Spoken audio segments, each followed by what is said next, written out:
Hello everyone, welcome back to my channel. My name is Anpu and today I wanted to talk about an Instagram post which went absolutely viral. It's called How to Respect My Ethnic Name. This resource is designed for everyone in mind. I would like this resource to empower and to give you a voice. A lot of people have been commenting saying that they feel seen by this resource. Let's get straight into what key points I raised, and I'll finish off this video by talking about my background and the meaning of my name. Before we get straight into the video, it would mean a lot if you could subscribe to my YouTube channel. So I've got the post in front of me here. So the first slide says, how to respect my ethnic name. Things you should never say. 1. I'm never going to remember that. Sometimes the name can be hard to say, but you're being dismissive and showing that you don't even value the person. So I've definitely had this a lot of times. You know, just when you meet someone for the first time, it's a special moment where you bond. And then for that to just literally be destroyed in 1 second by someone saying, oh, I'm not going to remember your name. I'm not going to remember that. I'm never going to remember your name. And if you think about the reasons for why you're not going to remember the name, it's because you're not going to put the effort in to not learn it. So that's really what it boils down to. The second one I have a problem with too. Do you have something shorter for that? Why this question is a problem is because you have to let them offer their nickname first. But if they don't offer one, then you've just got to respect that their name is their name.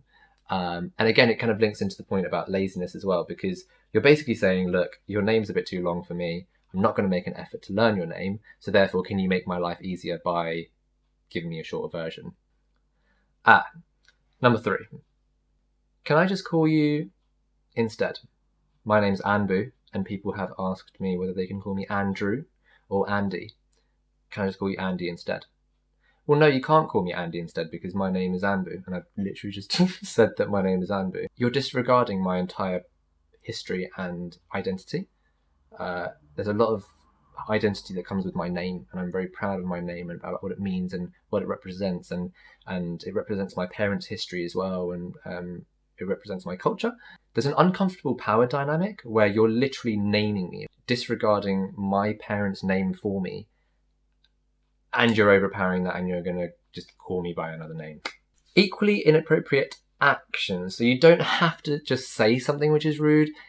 Things that you can do can be so rude as well. So I really don't enjoy it when people tap me. Like, especially in a professional setting, just kind of, it's one of those things where, like, sometimes you might think, oh, I don't want to get their name wrong, so you're just going to tap. But these things don't go unnoticed. Like, people will notice that you're doing that. And it's just a really bad way to make a first impression in any setting. Pointing to them in a meeting, don't do that. Because, again, you've forgotten their name. So the solution to that is not to just point at someone or you over there. It's to actually learn their name. Sometimes our names can be hard to say. I do understand that, especially if you're not bilingual or multilingual. I get it. There are certain sounds which are very difficult to pronounce, but I will definitely provide some advice for this in a few moments. Number 6, this is a very subtle point, but you know when you kind of replace someone's name with just he or she, or you. So you over there, could you come over here? Using a pronoun to kind of replace their name. That really makes me uncomfortable as well. So, how to help? I absolutely love it when people do this, when they repeat my name after I've said it. When you don't repeat their name, it can be quite frustrating because we would like reassurance that you've heard and can say it correctly. I find it very frustrating when I've just said my name, especially my full name. My full name is Anparison. People are like, oh, Anparison, lovely to meet you. It's fantastic when you say the name again because it just gives us reassurance and peace of mind that you can say it, and it's a lovely feeling. Number 2, reassure them. So one way you can do that is say, I really want to make sure I say your name correctly. Can you teach me? Yeah, I love it when people open up that conversation to say, yeah, can you teach me? And I definitely do this with other names as well. You know, I'm a tutor and I make sure with every single one of my kids that I ask them to teach me how to say their name. And I do it very early on. There's no point doing it 6 months in. You do it from day one because the wrong pronunciation tends to stick. And so it's better to just correct it early on. Number 3, emails in business. This is a really important one. Incorrect names on a legal document is time-consuming to correct for the person. This distracts from more important tasks. Double check the name when writing an email. Number 4 is dating. Speaking from personal experience, help your loved one out by teaching your friends and family the pronunciation in advance to avoid any awkward encounters. So it's so nice when your partner's family can say your name correctly. It was always quite rude when you meet them for the first time. You're already nervous about meeting them, right? So you don't want to be sitting there correcting them. You're going to let it slide. And so actually, if you help your loved one out by kind of teaching your friends and family the pronunciation of their name, and it just clears the air for everybody. And it just, yeah. I was just going to say, you do know your partner's, if they have an ethnic name, you do know your partner's name's pronunciation, right? Just checking. Number 5, call others out. If you hear someone's name being said wrong and they're not in the room, then please do correct them. Yes. Number 6, you could say, forgive me, could you remind me? And so by asking again, it just means that you're not going to butcher it or get it wrong, and it's okay for you to ask that. So a good way to do this is that I actually have, in my little notepad, I actually jot down the person's name using syllables and words that I can actually remember. So for example, with my name, Anpu, it's spelt A-N-P-U. But in my notepad, if someone was called Anpu, I'd write A-N-B-O-O because I remember it as Anpu. But yeah, that's just a nice little tip. This slide, don't immediately disregard someone's integrity by asking, but what's your real name though? If they're a good friend, then it may be special for you to inquire more about their heritage and background, but it's all about the tone and energy you bring to the question. If you've just met them and you're asking to have a laugh, that's just plain rude. Why is it so hard?